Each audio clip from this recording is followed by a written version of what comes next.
Is there a modern replacement for the Cessna 180?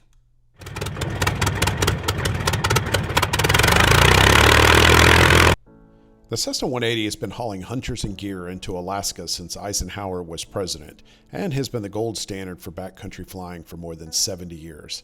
A Cessna 180 that rolled off the line in 1981, the last year Cessna ever built one, cost about $66,000 new. It's fast enough to travel, rugged enough to haul a serious load, and capable of getting into places that most airplanes never will. The problem? They're getting old. The newest Cessna 180 is now over 40 years old, and prices for good examples continue to climb. So the obvious question is there finally a modern replacement? Today, a clean one will run over $110,000, and a well-modified bush-ready example will go well north of $250,000.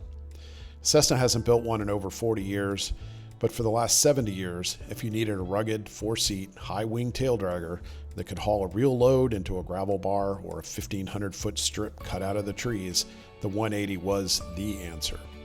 And it still kind of is. And that's exactly why the prices keep climbing.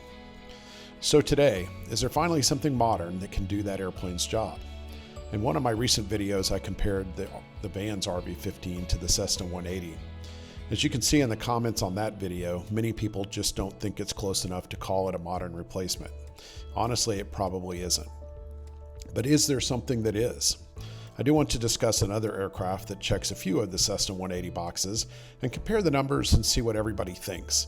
That aircraft today is the Sling High Wing, and that's getting the deep dive. We're also going to check back in with the Van's RB-15 from my last video and look at a few other genuine 4-seat backcountry contenders. So first, let's talk about why the Cessna 180 still rules the roost. Cessna built the 180 from 1953 to 1981, just over 6,190 of them in total. 4 seats, sometimes squeezed to 6 in the later years, a 230 horsepower Continental 0470 up front, and conventional gear that shrugs off strips that would terrify a nose-wheel airplane. On a good late model 180, you're looking at a useful load of roughly 1,150 to 1,200 pounds. It varies by model. Range about 730 nautical miles on standard tanks, up to 890 with long-range tank. Takeoff ground roll, 600 to 650 feet. Landing ground roll, 480 to 550 feet. The cruise, again, varies by model year, but it's somewhere between 140 to 148 knots. Very respectable clip of speed. And it does all of that hauling for real adults, their gear, full fuel off a strip that isn't paved and might have a slope to it. That combination of load, range, and true rough field manners is exactly what nobody has packaged into a new airplane since, which is the gap every aircraft in this video is chasing. In my last video, you saw I put the RB-15 head-to-head against the 180. So I won't rerun the whole thing here. Go watch that one if you haven't. It's linked at the end of the video and in the description. Click a status update though, because its development continues. The RB-15 isn't just an airshow prototype anymore. It's a real kit shipping to builders. Vans opened wing orders at Oshkosh in mid-2025. Tail kits started shipping this past quarter, and fuselage and finished kits, I believe, are going to start selling at Oshkosh this year. What we do know is the useful load is going to be around 900 pounds. Cruise speed is going to be around 140 knots, and Vans is quoting under 400 feet for both takeoff and landing. That's remarkable for something this fast. The landing gear is purpose-built, patented, articulated design, engineered specifically to take a beating on rough strips. Not a cross-country RB with bigger tires bolted on. It's a tail dragger only for now, with the nose wheel version having been discussed as a future offering. The Sling High Wing debuted at Oshkosh in 2022 after they flew 3 owner-built examples across the Atlantic for a bold arrival, if not a little late, to Oshkosh 2022.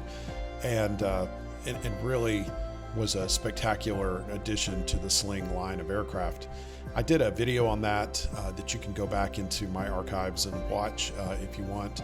And since then, Sling has developed it further They've made a few changes to the rudder, and they've started doing some different building techniques of the fuselage to get the weight down. But they've been shipping kits in their current fashion for a while now. So Sling Aircraft is a South African-based company. Previously, they made the Sling 2, the Sling TSI. They actually made a Sling 4, which I believe has been discontinued now when they made improvements to the Sling 4 to debut the Sling TSI. The story from founder Mike Blythe is that they built the High Wing after a customer said, if you build a High Wing airplane that's easier to get in and out of, I'll buy it. So with that, development started in 2019. The prototype flew in December of 2020, and it's essentially the TSI's same proven wing, but it's moved up to the top. The fuselage is completely new. It's all it's composite. I'm not sure. I don't think it's carbon fiber, but it's a composite fuselage. And they have made changes to it a couple of times since it debuted in 2020. The wing is worth pausing on because it's cantilevered, no struts. And that's not just a styling choice, it's a real backcountry advantage. No struts means nothing to worry about clipping on a brush or a fence post or anything on the sides of the airplane when you're threading it into a tight strip. Current numbers with the Rotax 916 IS powered version, a useful load roughly 1,060 pounds to 1,135 pounds depending on how you equip it. The range is 880 to 950 nautical miles. Takeoff ground roll, about 890 feet at sea level, shorter with some STOL techniques. The landing roll is around 590 feet. So obviously it's not quite the same as a Cessna 180, and it's definitely longer than the RV-15. The cruise speed is 145 knots, which is respectable. And as you get higher with that turbo engine, you can even get faster speeds out of cruise. It has 4 seats. The rear seats are removable, and that opens up a genuinely large cargo area. It's also available in a tricycle or taildragger, your choice when you build it. The engine is the single biggest difference from everything else in this video. The Rotax 916 IS is a 160 horsepower turbocharged FADEC controlled engine that holds full power to above 15,000 feet, runs on unleaded MoGas, and carries a 2,000-hour TBO. That's a fundamentally different ownership proposition than a 60-year-old Continental design. More fuel flexibility and efficiency, but if you're leaning on a newer engine family, a Rotax trained mechanic network isn't as universal as Continental or Lycoming shops. Sling also offers something none of the legacy airplanes in this comparison have, a factory-integrated BRS ballistic parachute. Pull the handle and the entire airframe comes down under a canopy. Genuinely useful when an engine failure over rough terrain doesn't leave you many good options. Mike Patey talked about the chute he installed in his plane Scrappy and thought it could be a game changer for safety with that type of flying. Now, the honest caveats, because this is a modern replacement conversation, I want to be straight with you. The Sling High Wing is not a certified airplane. It's an experimental amateur built, and that changes how insurance, resale, and financing look compared to a certified Cessna or Maule. Price-wise, a basic kit runs somewhere between $80,000 and $120,000 depending on configuration, but Builder Assist would add more, and a fully equipped example with a parachute, full Garmin panel can land between $250,000 and $380,000 once it's flying. Obviously, options of avionics and paint and interior can change that widely. So the perk of the Sling High Wing is it's simply newer. The 180 has 70 years of pilots finding out exactly how much abuse that airframe can take on gravel bars. The Sling High Wing has only been flying since 2020.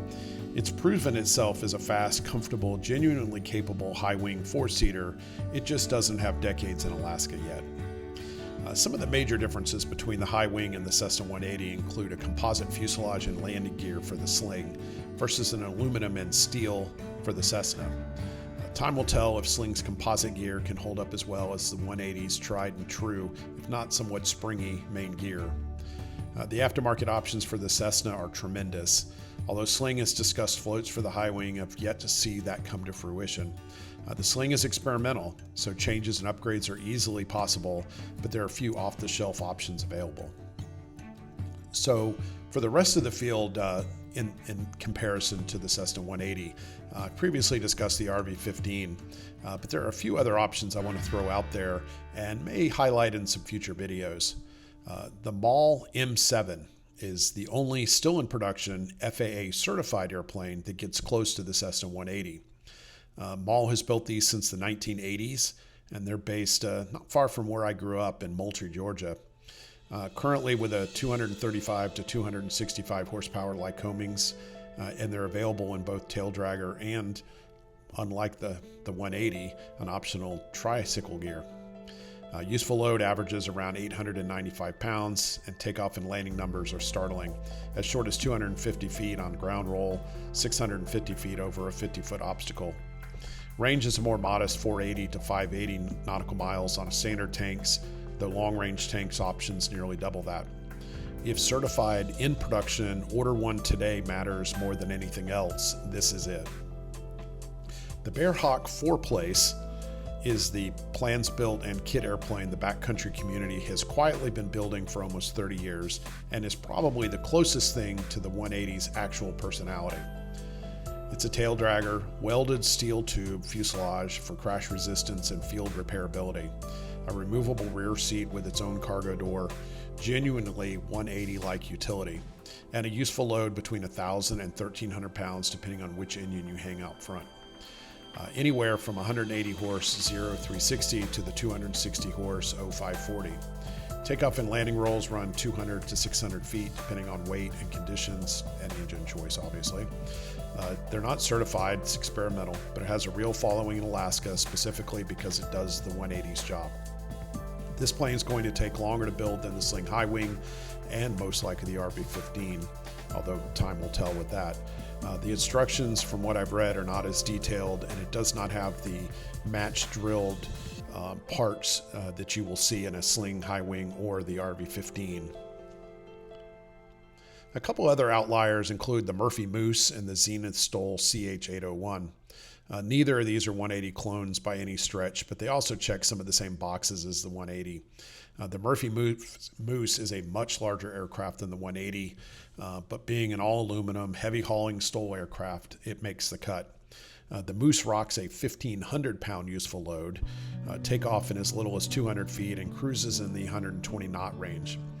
The Zenith STOL CH 801 maximizes STOL performance and has a useful load of over 1,000 pounds, but you have to accept a much slower cruise of less than 100 knots.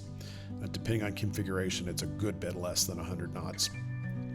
Tricycle gear is standard for the 801, though wheels, floats, and skis are all options.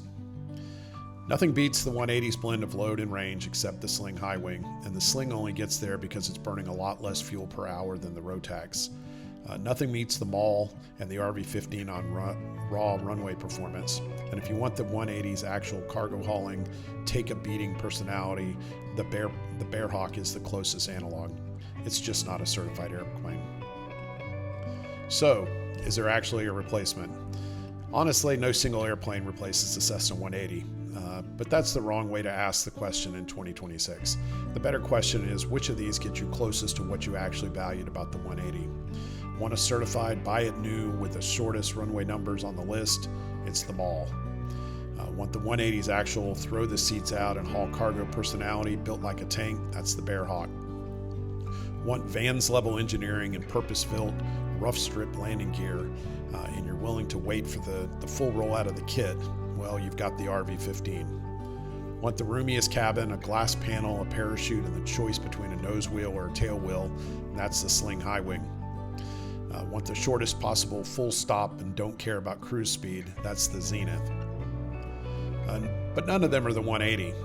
But the first time in a long time, there's some real current production actively shipping answers to that question, which is more than we could say 5 years ago. That's where I'll leave it for now. If If you're strolling around Oshkosh next week dreaming of a plane, take a look at all of these aircraft.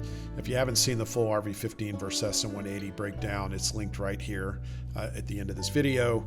Go watch that one next. You can also, like I mentioned earlier, look for my high wing video that I did back in 2022. If any of you have flown these aircraft, especially the Sling High Wing or the Bearhawk, I'd love to hear about it in the comments and see what you think about it actually replacing the 180. Like the video if you find this useful, subscribe if you want more of these, and I'll see you in the next one. Thank you.